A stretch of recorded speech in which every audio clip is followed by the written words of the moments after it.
We're still more than a month away from the start of the season, but Villanova has suffered its first significant injury. We give you the details and what to expect in terms of a trickle-down effect. Whose expected roles are going to be altered? Who's going to have to step up? And what does it mean for the outlook of this year's Villanova team? It's all coming up next on this edition of Holy Nova.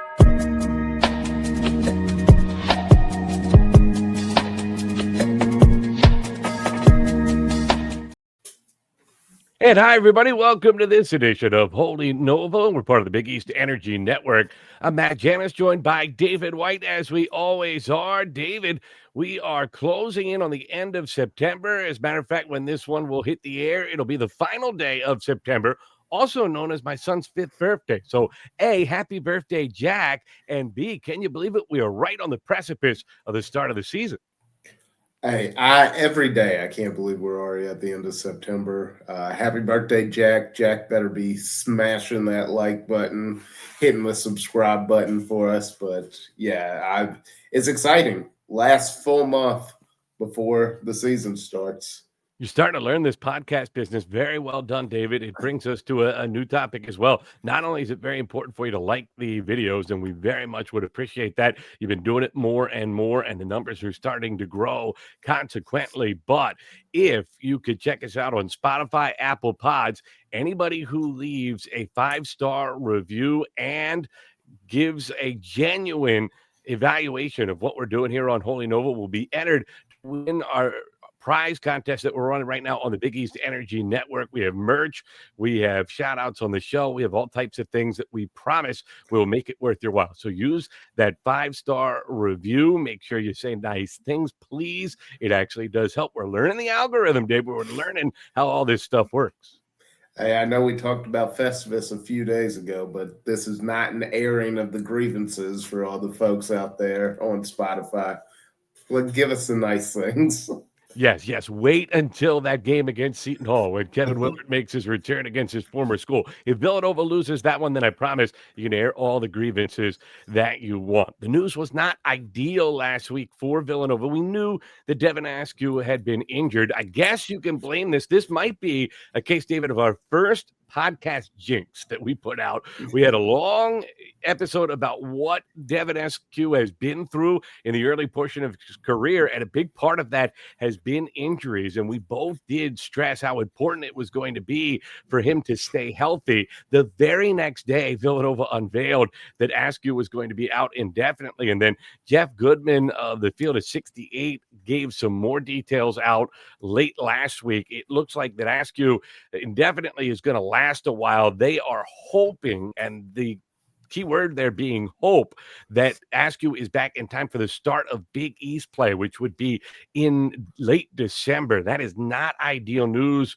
for Villanova. We talked at great length how much Askew means, but this brings it into a whole different perspective, because not only were you hoping to get the best of Devon Askew, but you were figuring worst case scenario, he would be a nice security blanket for the true freshman Acaden Lewis, and suddenly that blanket is out to wash for the first month of the season. Yeah, unfortunately, you're losing a whole lot of experience, a whole lot of, if you want to say steady, a guy who can steady the ship if things get out of control early. Tyler Perkins and Bryce Lindsey are going to have to step up to fill that void. But yeah, it's unfortunate for him because it seems like a long line of injuries. Please don't blame us. I hope it wasn't us in the podcasting jinx. But yeah, that's a lot of experience that is not going to be on the court for a pretty big chunk of the season. Really do feel for the kid. I mean, it started, he lost his senior year due to the pandemic, so he chose to reclassify. We went through this in great detail. We'll actually link to the episode here on this episode of Holy Nova. But to give a synopsis, then he had the foot injury. He suffered through a sports hernia, which we all know how painful and derailing that can be. Finally worked his way back to get a full year healthy at Long Beach State, and then comes here to Villanova, his last year of college eligibility, his 6th year as a senior. And you talked about it. I thought you made a great point. The ability to day in, day out, be that steadying, calming influence in front of Acaden Lewis. And as you're going through drills, as you're going through scrimmages, when you hit those freshman mistakes that I don't care how talented you are, how good you are, those are going to crop up. To be able to see a guy who's been through it in so many different systems before and kind of watch his example. Askew's still going to be there. He's still going to be trying to build Acaden Lewis up. But, you know, you've been in this situation before, David, where you've watched a player go through an injury. And as a coaching staff, you understand it's just not the same. Their influence, while still significant, it's still a brotherhood. It's still your family out there, and you're still a huge part of the program and the team. In terms of your day-to-day impact, though, and influence on younger guys, it's not the same when you're not out on the floor. No, that's true. And I mean, we talked about Askew on that episode that he's not the most vocal leader. He's more of a lead by example guy. So obviously not being on the floor, he doesn't have the opportunity to give that example. I think it's going to be imperative on him to become a little more vocal now that he'll be on the sidelines, to talk to the guys, to get them to calm down, to walk them through things. But yeah, I mean, when you're not there day to day in practice, battling, it's just a different relationship. Indeed it is. And the other thing that is frustrating about this for Villanova, it's pretty clear what the blueprint was for Kevin WIllard. I mean, he brought Bryce Lindsey in with the hope that maybe everything clicks and he finally lives up to the expectations of what he was supposed to be coming out of high school, but also because you have a true freshman in Acaden Lewis who can play on the ball or off. If you have Devon Askew, A, it gives you options in terms of how to use Lewis, and B, it gives you on a night where maybe the game's moving too fast, or maybe the atmosphere is too much for him, or if he hits one of those freshman walls where it just isn't going well for a week or two, you can limit his minutes. And now all of a sudden, it feels like Villanova is going to be very hard-pressed not to roll Lewis out there 25, 30 minutes, if not more enough. Well, it seems like of the guards in the backcourt, he was already going to be the best player on the court. Most talented, for sure. Yeah, most talented in the backcourt. Now you were talking about between Askew, Lindsey, and Perkins, 3 guys that, hey, we didn't know a lot about. I mean, we even said that about Askew. We don't know what he's going to be, what he's going to do on the floor. But it's 3 guys that night in and night out, you can say, you're having a good night. You're not. We're going to increase your minutes. We're going to pull yours down a little bit. Now you just lose one of those 3. So, yeah, you're losing significant minutes. You're losing significant options. That exasperation, you get the feeling that was probably the emotion felt inside that coach's office at Villanova, because it's a tough one to kind of wrap your head around. And I'd actually add one more name maybe into that fold. You look at Malachi Palmer as a potential guy that I think we have to start to discuss more and more as well. The more you hear Kevin WIllard talk about the guy he brought with him from Maryland, I mean, he used the P word with Palmer, not Palmer, potential pro. So that's also something that we'll have to add into this equation. But, let's start with Lewis. What do you think changes most for Acaden? He was going to play. Is he going to play a lot more on the ball? Feels like he's almost going to have to now at this point. Yeah, I mean, I think that anybody else playing on the ball, they're just not used to it. I mean, they're off the ball shooting guards more than point guards, which, I mean, could affect him, because I think that if there was an Askew out there who can run the point, he might be better coming off of screens, doing some things, but they're going to depend on him a lot to get guys in the right position and to have to find his own shot. So, yeah, I think at least 70-80% of the time he's going to be on the ball. Well, and that's the thing, too, because you have a guy who has combo guard skills like an Mm-hmm. Acaden Lewis. Certainly you want to take advantage of those ball handling opportunities. You want him to learn to run the point, but it is mentally taxing to go through that for a full season for anybody, but especially for a true freshman when you're already learning the ropes of the new system, the new expectations, what it's like and what is necessary to be a successful college basketball player. As you're learning all that stuff, now you also have to orchestrate an entire offense. You just sometimes are better off to be able to take some of that load off of a kid's shoulders. And now that option, while there are still other guys that can do it, I don't feel like there are as many prime options that you can turn to. So you're going to have to maybe play through some of the growing pains with Lewis. He was going to stay out there. You get the feeling either way. The more and more you hear coming out of Villanova camp with how Lewis looked in the summer and in the early part of the fall practices, he's the real deal, it would seem. But it's not going to go smoothly. No one does. Melo didn't have it go smoothly his first year at Syracuse. It ended about as well as it has for any freshman ever, but it didn't go right away absolutely perfectly. And so now you don't have a lot of options to kind of back up. And remember, Carmelo Anthony was surrounded by a whole ton of talent on that team. Villanova doesn't necessarily have a Jerry McNamara waiting there in the wings or some of the other guys those Syracuse teams do. They also don't have the expectations, obviously, that Jim Boeheim coach team did. But I think things are going to change for Acaden Lewis, but he was going to play a lot of minutes anyway. The big question is who's going to get more minutes as a result of this. And I think the first name they probably have to turn to is Bryce Lindsey, who is certainly going to be a mainstay in the rotation. Now he might be a main cog for this Villanova team in the backcourt, at least early on. Yeah, and I don't want to say too much like the sky is falling because of this Devon Askew injury. Right. Obviously, we don't know who he was going to be on the floor. It's just, like I said before, it's the minutes that he was going to be able to bring where you can piecemeal together and figure out who's having the game. But in terms of who's going to pick up the most, if we're just talking between Perkins and Lindsey, I assume you have to go with Bryce Lindsey. I mean, they're both, but he's a redshirt sophomore. Perkins is a junior, so they both came out of high school at the same time. So they both played pretty good minutes. I think Lindsey is a little bit better of a shooter. He shot 40% from three last year. 44%. Yeah. So yeah, I think that to begin with, at least, Lindsey's going to be the guy, but obviously, we're not in practice. We're not seeing what they're doing competing-wise. But just from a pure statistics standpoint, I would assume that Lindsey gets the early nod.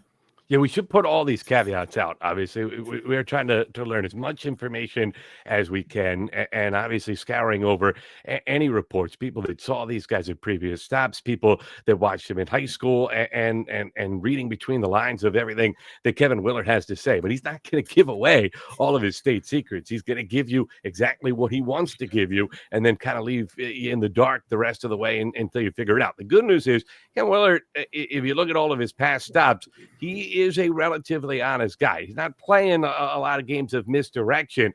As he gives you information, he might not always give you the most information, but when he gives stuff out, it tends to kind of ring true. That's what everybody said about him at Maryland. It's what everybody said about him at Seton Hall. So you have no reason to think it won't turn out that way at Villanova. But what is interesting about Lindsey, obviously, started at a high major program. He goes to JMU. He turns in a fantastic debut season with James Madison.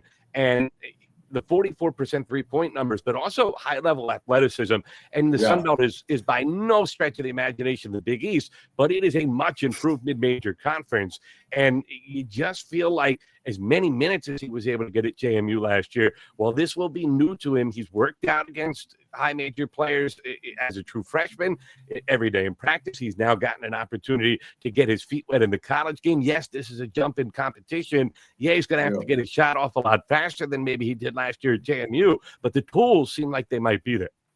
Yeah, no, I agree. And to those of you watching on YouTube, the fake fall has left North Carolina, and we're back into summer. A little sick?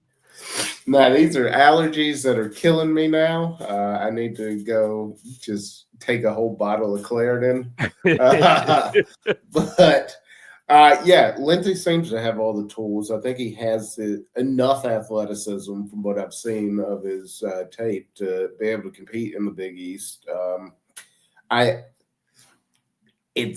don't know. It's your bugaboo, David. I know that is always you have voiced this many a time. It is such a big jump going from mid-major competition to power conference basketball. There's no doubt about it. In your mind, what's the biggest adjustment? Is it speed? Is it size? Is it a hybrid of the two? I think it's the speed of the game. I think that's what every mid-major player will tell you is the game goes much faster. You have to make decisions quicker because you're playing better athletes. Everything is just fast. But, I mean, maybe it works out. Maybe you get a guy like maybe Bryce Lindsey turns into a guy like Dalton Connect, or what was the Florida guy last year?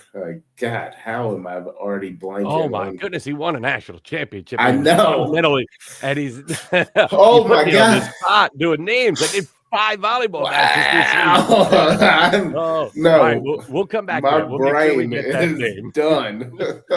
Get you cleared and clear, and then we'll come back to it. Yeah, but I mean, maybe you turn into that. I just think like it's really about what your work ethic is, what's in between your ears, and like how quickly you can adjust to the pace of play. I do think that the adjustment is a big thing.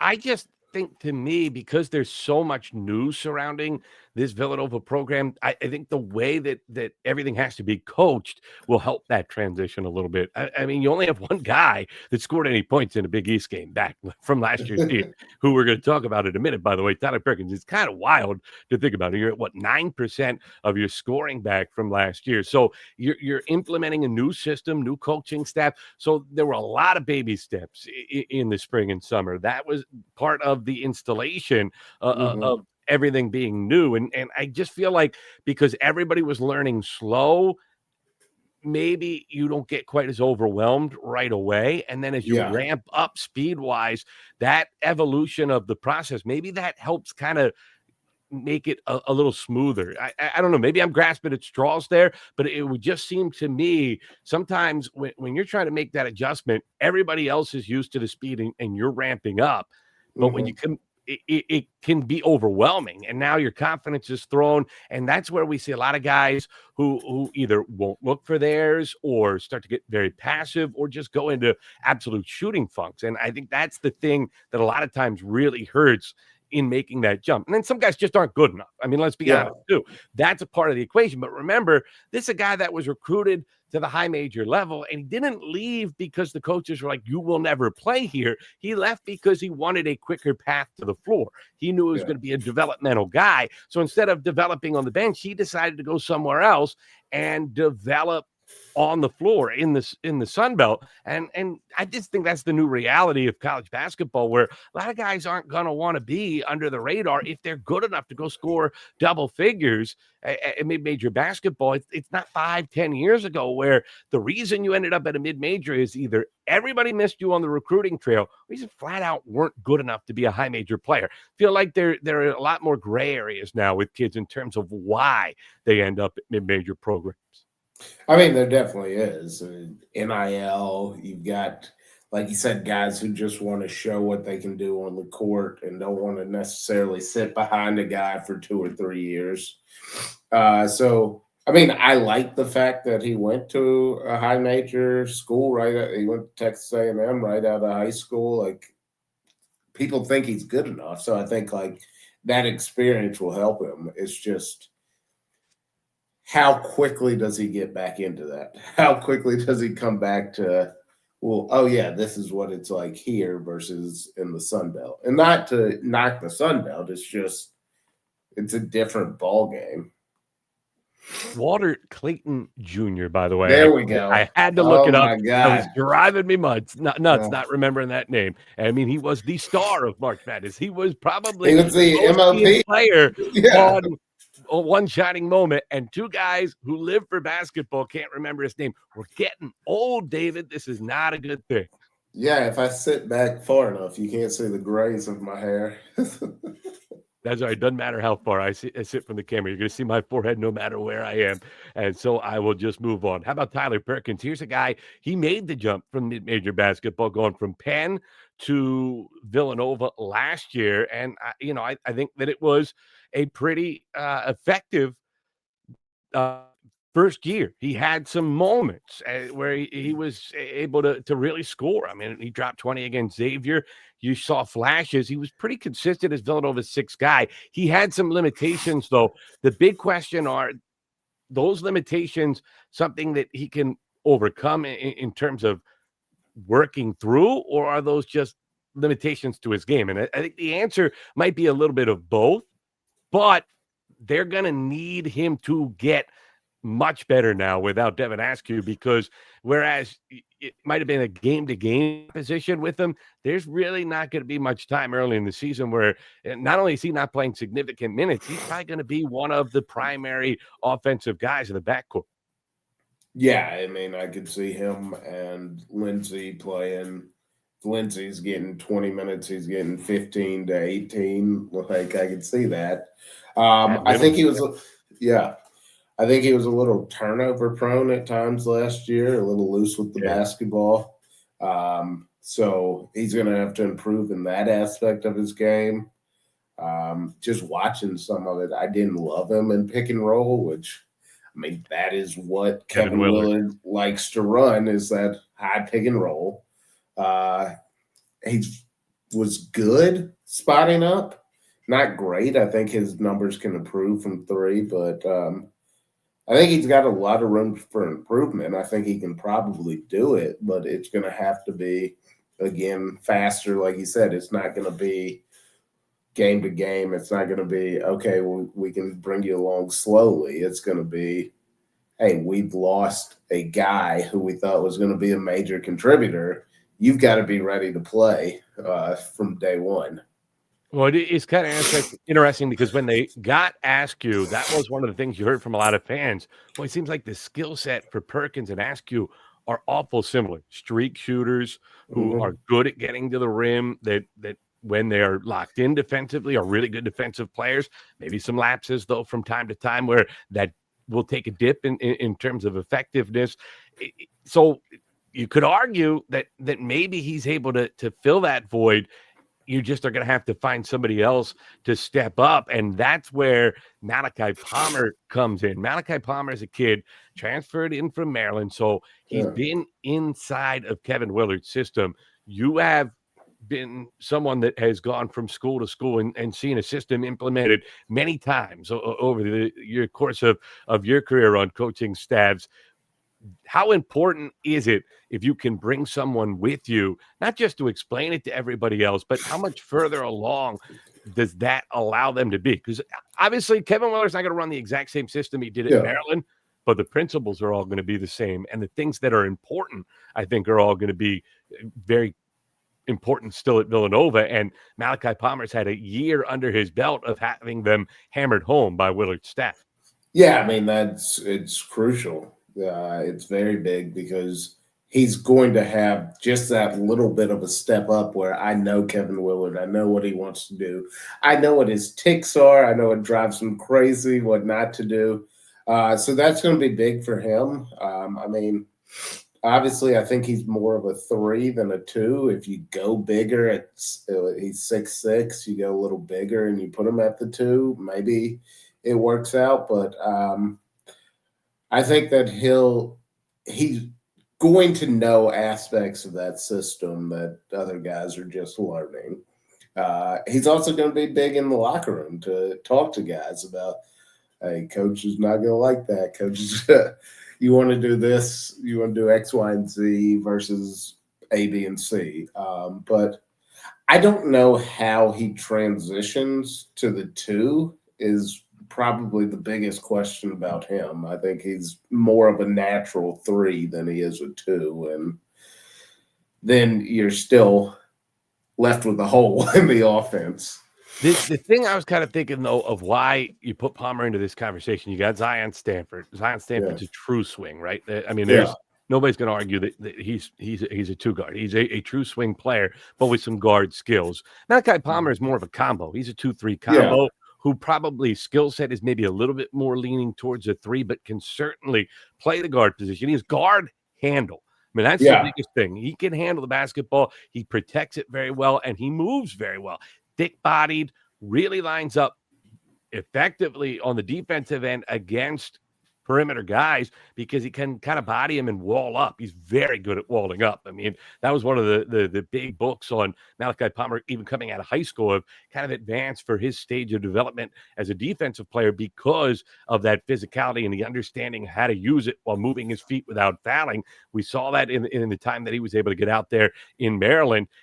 He's not overwhelmingly quick. That is the thing of, I think, why you would say he's a 3, right? That's the thing that stands out most in terms of what you're missing for him to be a true guard.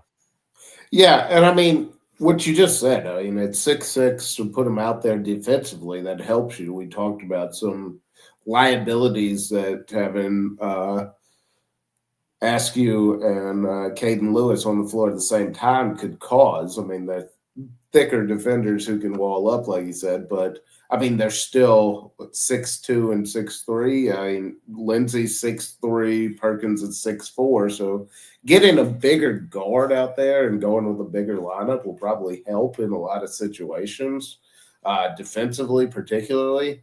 So, I mean, it may be a situation where WIllard says, okay, maybe offensively we take a little bit of dip, but as Brian said, he loves defense. He wants to play defense. He wants to get in on defense. So if you do, but you're also stopping them from scoring on the other end, what's the trade-off there? And then maybe we get a little bit of growth offensively as the season progresses. You, of course, alluding to our friend Brian Webster, the host of the Pirate Vibes podcast. We did a show with him talking about what to expect for Villanova fans rooting for a Kevin WIllard coach program because he watched him up close all those years at Seton Hall. So, the other thing that is a huge concern, I think, right now for Villanova and the injury to Devon Askew, I don't know how much it exacerbates it because we weren't sure what Devon Askew was going to be as a perimeter scorer. But there's a lot of guys. Bryce Lindsey is really the one exception to this that you're looking at where the tools are there to become a good shooter, but has never done it before. Acaden Lewis, I think everybody thinks will develop into a good shooter, but he was a low 30s guy most of his high school and big time AAU circuit career. Zion Stanford's a guy that was very streaky outside shooter and kind of lived in those low 30s during his time at Temple. I know he's more of a swing player, but they are expecting him to be a scorer from that 2-3 or from that 3 position. So he kind of fits into this conversation. Tyler Perkins was a streak shooter. He had some games where he really could knock it down. Ironically, the thing about Perkins, the more open he was, the more he seemed to struggle with his jump shot. Every time they reversed it to him and he was wide open, that's when it tended to not go in. He tended to be better with the more difficult shots, which I never quite figured out. And then Malachi Palmer, obviously, he's not a natural three-point shooter. That's not a big part of his game. Everybody thinks that he has the chance to develop into a solid shooter. Villanova has a lot of guys like that. And that, to me, is concerning. You want to play very guard heavy and you want to be guard oriented. And I think that's what Villanova is going to have to be this year. And they've got a great deal of skill at those guard positions. But if you're going to be small, you better make shots. And who will be able to step up and make those shots consistently? Bryce Lindsey's your best bet.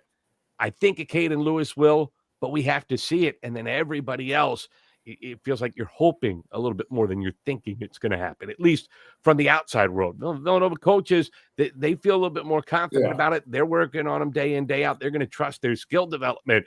But we got to go by what we have seen. And these guys all have bodies of work, and the bodies of work suggest the possibility, but you can't necessarily say probability of them knocking down shots consistently. Yeah, definitely. And I think they're going to get a chance early on to show, because I think what you just said, every coach that's coming up on the non-conference schedule is going to see the same thing. And they're going to say, okay, well, prove it. Show me that you can be a shooter, because I'm going to sit back here in the paint. I'm not going to let you just drive it in on me and use your athleticism, which is what we've said about a lot of these guards, their ability to get to the rim. So early on, it's going to be a huge opportunity to show that you've been in the gym all summer, you've been putting up shots, and that you can knock down those shots to keep a defense honest. Well, especially with, again, what you alluded to. I mean, what does Kevin WIllard like to run?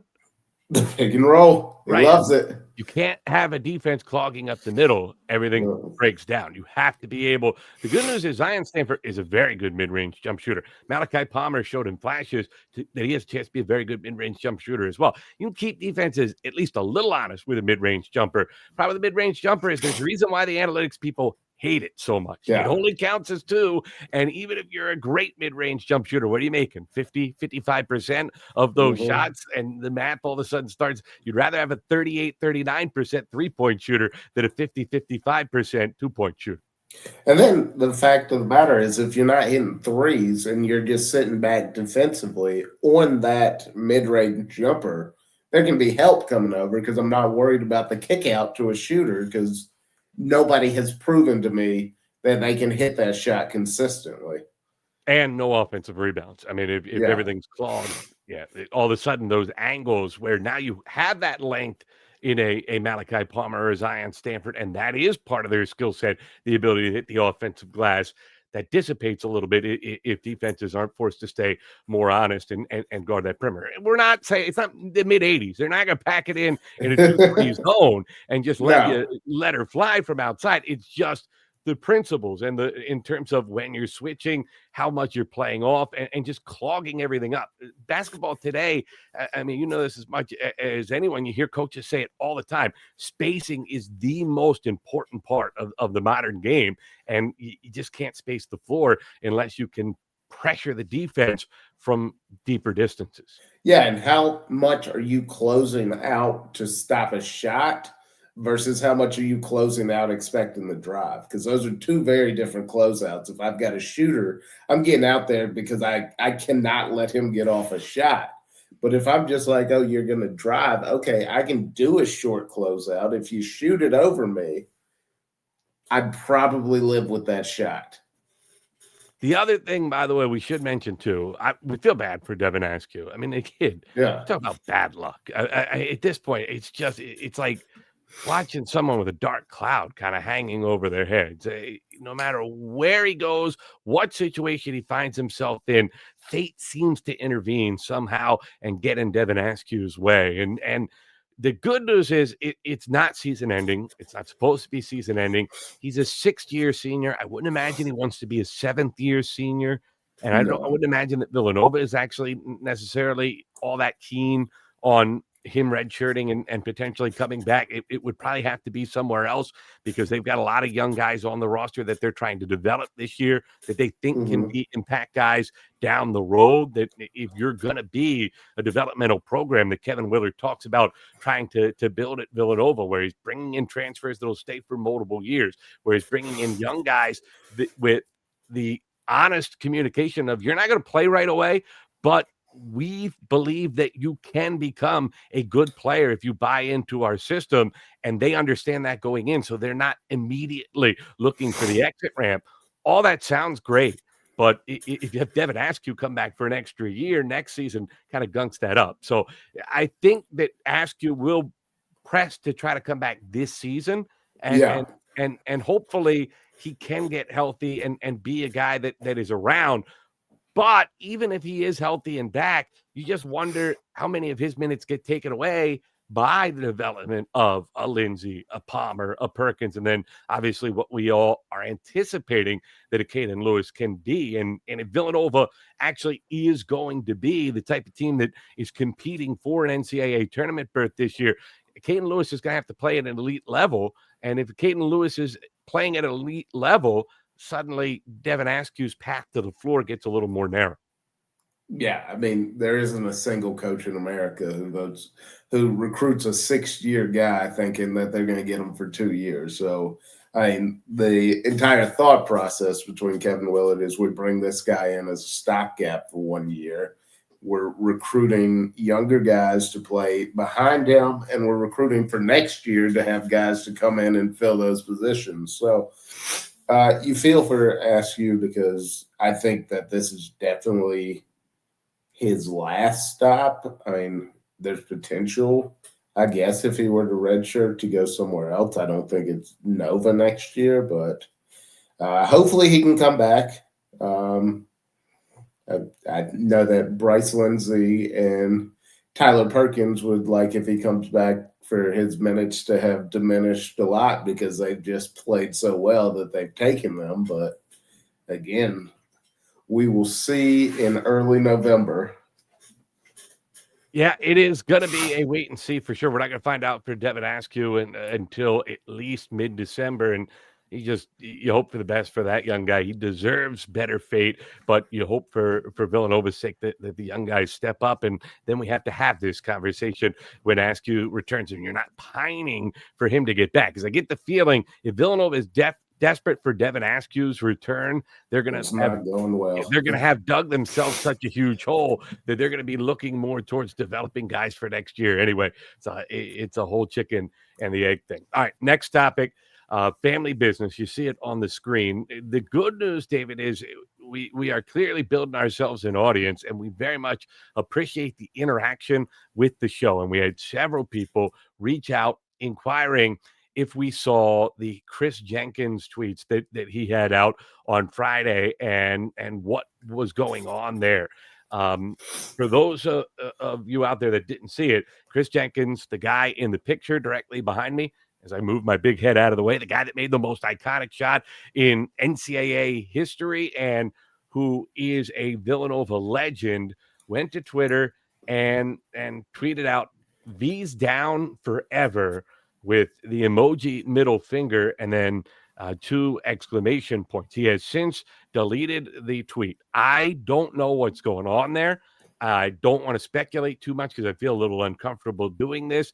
And the way I kind of look at it, David, is, Villanova always preaches about it is a family. This basketball program, where Chuck Everson, when we had him on the show a few weeks ago, about how Kevin WIllard has really doubled down on everything that Jay Wright built and preached about, that he was carrying on from Ronnie Massimino before him, about you play for those who came before you, respecting, honoring, cherishing the culture of the program. But in families, you have disagreements and you have fights. And clearly something set Chris Jenkins off, and he was not happy.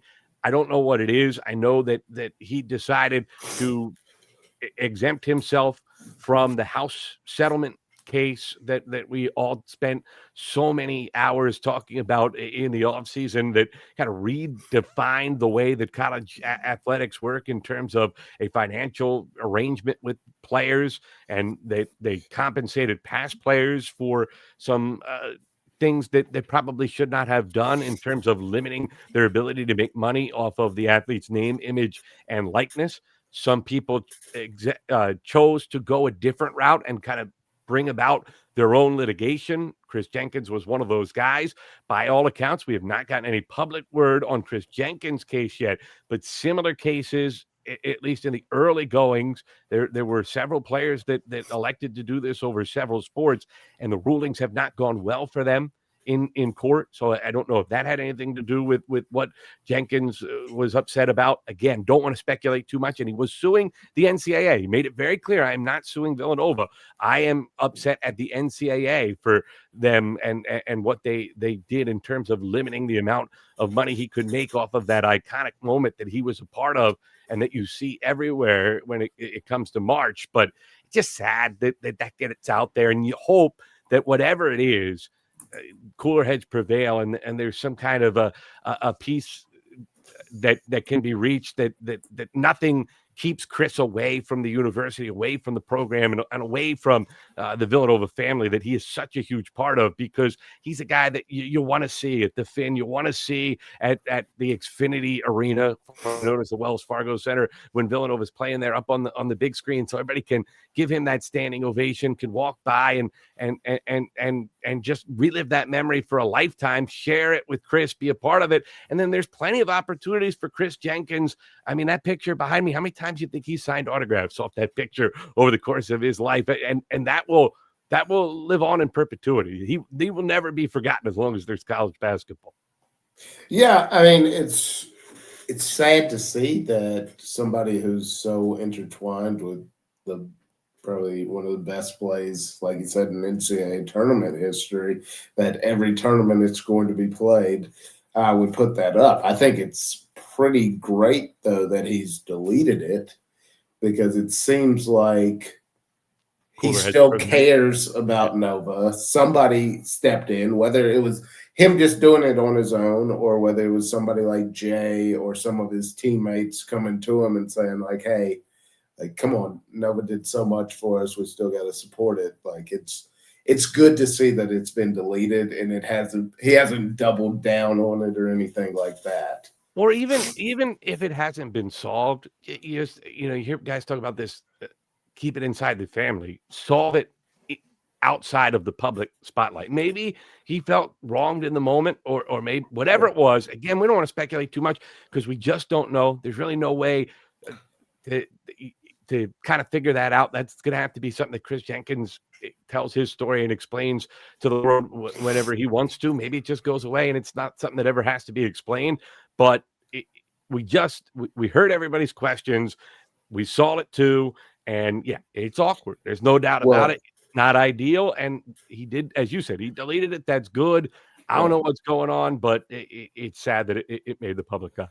Well, and like, not to bring Carolina up, but nobody wants to be Rashad McCants, who has just been disowned by the North Carolina community at whole. Like, Chris Jenkins, you hit that shot there. Yeah, we're going to show it there in the picture in the background. If you're going to talk about North Carolina, we'll just make sure you get to keep reliving that moment, the North Carolina grad, over and over and over again. You're going to be remembered at Nova forever. If you are part of the family, they're going to take care of you for the rest of your life. You don't want to – I think that, like you said, cooler heads prevailed. You don't want to be the guy who goes against the family and then is on the outside looking in with former teammates, former coaches, leaving them basically high and dry. And look, I do, again, I don't know if this had anything to do with his lawsuit or not. I feel Chris Jenkins' pain in that, the NCAA rules were antiquated and now they don't exist. And if he hits that shot today, the amount of money that he probably generates off of it is exponentially higher than what he got during his time at Villanova and what he will make in the future. There's no doubt about that. It is very unfortunate. It's not unlike the fact that guys that played in the NFL or the NBA in the 70s and the 80s made good money, and the guys that played in the NFL in the 90s made great money. Guys that played in the NBA in the 90s made generational money, and then guys that have played sports really at the professional level anywhere after 2000 are millionaires, billionaires, even some of them at this point, but multimillionaires, generational wealth type of situations. That's just unfortunately kind of the evolution of sports. Not everybody is.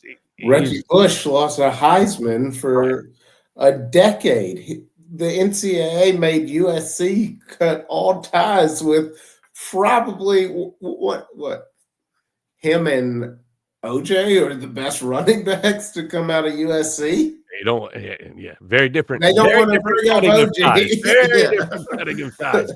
But you basically made USC disown Reggie Bush, a Heisman Trophy winner and a national champion.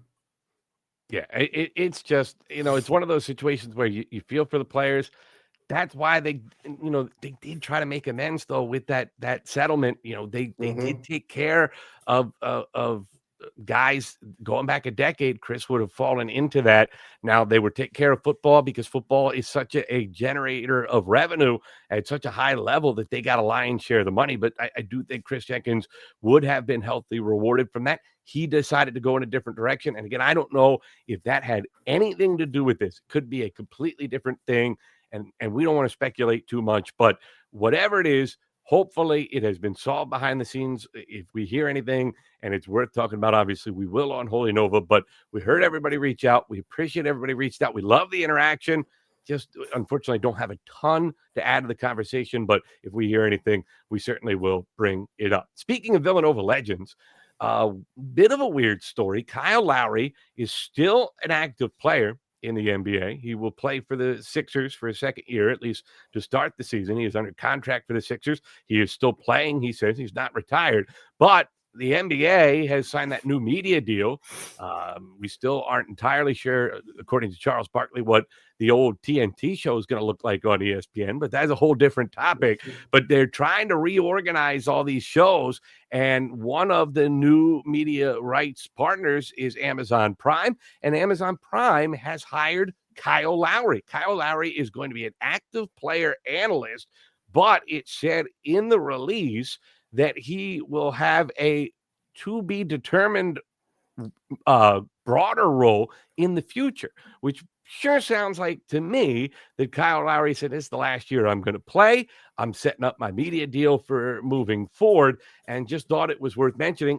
Villanova guy going to be able to speak to the basketball country on a weekly basis on Amazon Prime is always good. And B, interesting that it sounds like Kyle Lowry's just about done.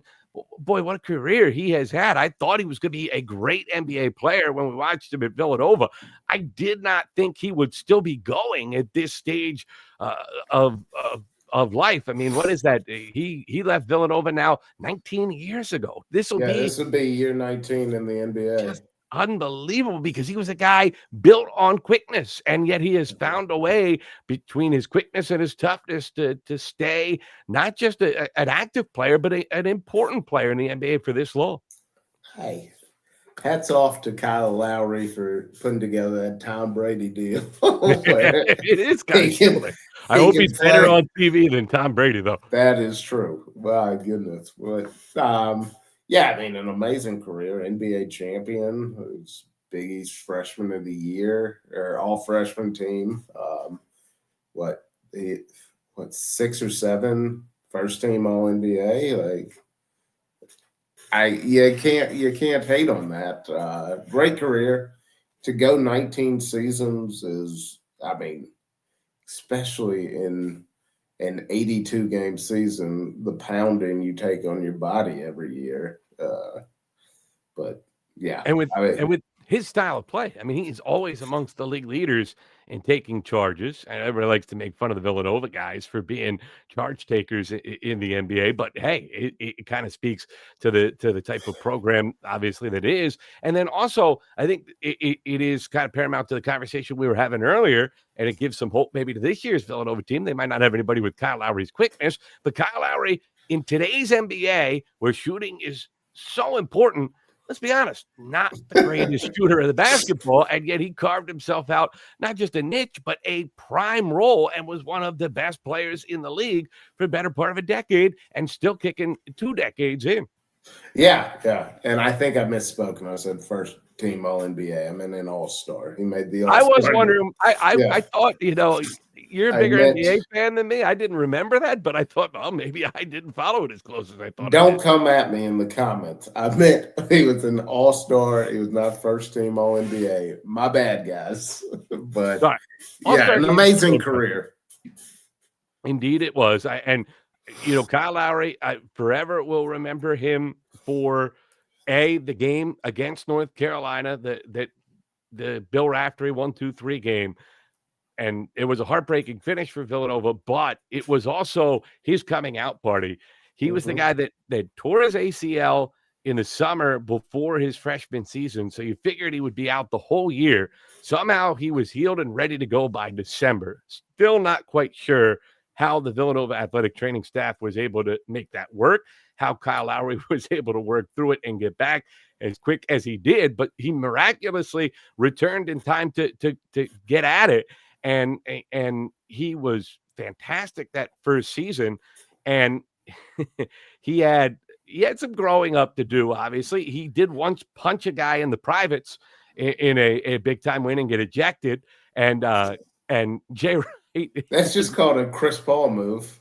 Jay Wright was on TV asking what he did, and the official said what he did, and he just rolled his eyes and pointed to go back to the locker room. I will remember that moment for a long time. But at the end of that year, I mean, he almost single-handedly beat a team that went on to win the national championship. And Lowry was built different right from the jump. And the guy, the quickness that he played at, I mean, it was special in the NBA, but to watch it in college, he made other guys look like they were standing still. Yeah, I mean, all the handles in the world, all the speed. Hats off to him. Undersized, but to do what he was able to do, especially at the NBA level, it speaks to his work ethic. It speaks to who he was. Like you said, he was just built different. And he has spoken to what Villanova meant to his life as a basketball player, but also as a person, how it helped him grow up, how it helped him develop and kind of find himself. And, you know, when he came in from Philadelphia, he battled with Jay Wright. Jay Wright was very by the book kind of guy, especially early in Jay Wright's career. He was more of an old school guy. There was a lot more hard coaching, kick you out of the gym. Jay Wright told the story many times about, you know, I feel like there were stretches of Kyle Lowry's freshman year where he spent more time getting kicked out of practice than he actually spent practice. And he still became that good of a player. And they battled and they butted heads. Dana O'Neill, who now works at the university, but who was the beat writer for that team at the time for the Philadelphia Daily News, has chronicled it really well over the years for the Daily News, for the Athletic, about how it was like watching oil and water collide, and then somehow they emulsified together and made a nice salad dressing. It was very weird to watch the evolution, and they actually were pretty close by the end of Kyle Lowry's tenure before he left after his sophomore year, and he's given so much back to the university. I mean, huge gift after huge gift. He's always around. Just a very impressive story about the university giving something to him obviously performing for the university, but then the two entities coming together after the fact and continuing to be parts of each other's lives. It's kind of what college athletics used to be about and still can be, even in the new era. It may not be the same as it once was, but the concepts and the fundamentals of get a young kid, teach him basketball, but also teach him life, and kind of evolve together and watch that maturation happen. And it's really cool to see. Oh, for sure. And I mean, I miss that side of basketball because, I mean, for the longest time, it was AAU was kind of the wild, wild west where you do whatever you want. And then you go to college, you get a college coach who they come at you. They teach you how to play the game. They teach you how to grow up. And during that time, I think a lot of guys push back on that. And then 15 years down the road, they realize how important that was for them and their maturation into great basketball players. So it's I don't know if we get that anymore. We get it to some extent, but I mean, with the transfer portal, you miss out on a guy sticking with a coach for a while and actually learning under him. And then last thing, we had our Denise Dillon sit-down interview last show, and a lot of positive feedback. We appreciate everybody that reached out about that one. All the interaction on YouTube, certainly a great thing to see. I just want to ask you, we're going to talk a lot more women's basketball here as we get closer to the season, but as somebody who has sat on the opposite sideline of many a Denise Dillon coach team, just wanted to get your perspective on what in your mind is somebody that opposed her, that sat in the meetings preparing the scouting reports against her teams when she was at Drexel, both on the staff when you were at Georgetown and at Delaware. What makes her such a good coach and so hard to prepare for? Well, her teams they're disciplined. They do what they're gonna do. You're not gonna throw them off. They rebound. They do all the small things well. And when you do the small things well, it makes the big things look really good. So I'd say that was the way she is able to prepare her teams week in and week out from game to game is amazing. The buy-in that she obviously gets from her locker room because like I said, they are disciplined. They are going to do what they do. They're not going to let you change their game plan. They're not going to let you rattle them. So I'd say that's probably her superpower. I think that's a good point, and I also love the way she can go from old school to new school and back in the blink of an eye. I mean, just watching her operate over the years, I've done some sideline work on broadcasts of her games and peeked in on the huddles. She'll be screaming at kids, and then as they're breaking the huddle, she'll be laughing with them. And you're just like, how did that turn around as fast as it did? But it's just understanding people, and that really is one of her skills that's rewarding, and you hear that come through in the conversation. So if you have not watched that episode, please do check it out. Please do like, subscribe to Big East Energy, like this video. It makes a big deal for us. And if you're on Spotify, if you're on Apple Pod, subscribe to us there, and please review 5-star. You'll be entered to win a whole multitude of prizes. We got Holy Nova gear. We got Big East Energy gear. We got some Pirate Vibes gear if you want to live retro style in honor of Kevin WIllard coming in. We'll be back later in the week for David White, who hopefully will be healthy enough to join us then. I'm Matt Janus. Thanks so much for being with us on this edition of Holy Nova.